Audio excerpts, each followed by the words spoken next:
Cars. To some, they're a means of transport.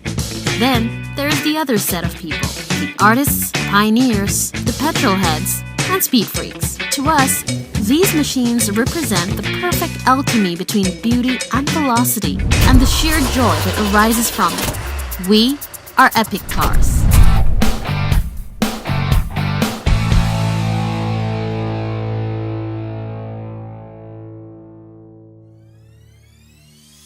When Maserati tasted success with a beautiful 3500 GT, everyone knew it was only a matter of time before they invested in a race machine. And they did. A car so beautiful, it is a pity that only a handful were made. This is the Maserati Tipo 61, better known as the Birdcage.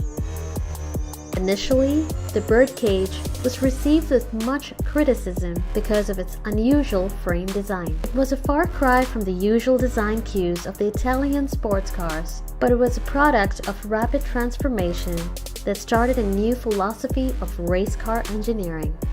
Maserati didn't want to use the conventional tub chassis or the ladder frame chassis.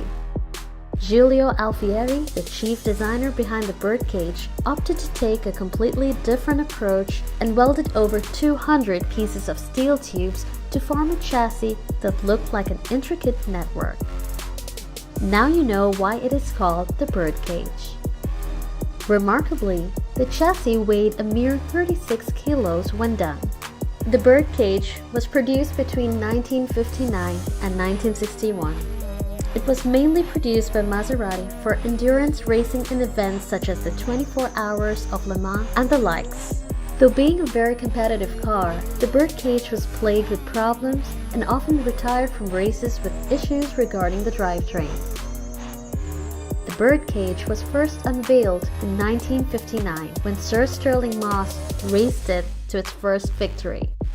Though the car was built with the Le Mans in mind, it never won due to the reliability issues mentioned earlier. However, in 1960 and 1961, the Birdcage won the 1,000 kilometers Nürburgring Challenge. Since the Birdcage was built purely for racing, the interiors were bare to keep the weight down. The Tipo 61 had its 4-cylinder engine mounted in the front.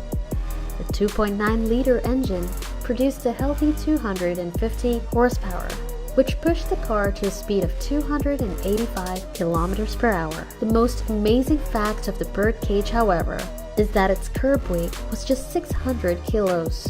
That should give you a fair idea of the insane power to weight ratio that the Birdcage had. Though opinions were divided when the Birdcage was first revealed, the performance of the car silenced most of the naysayers. Cars' racing history might be brief, but what it achieved in those 2 years will always keep the Birdcage in the pages of supercar history.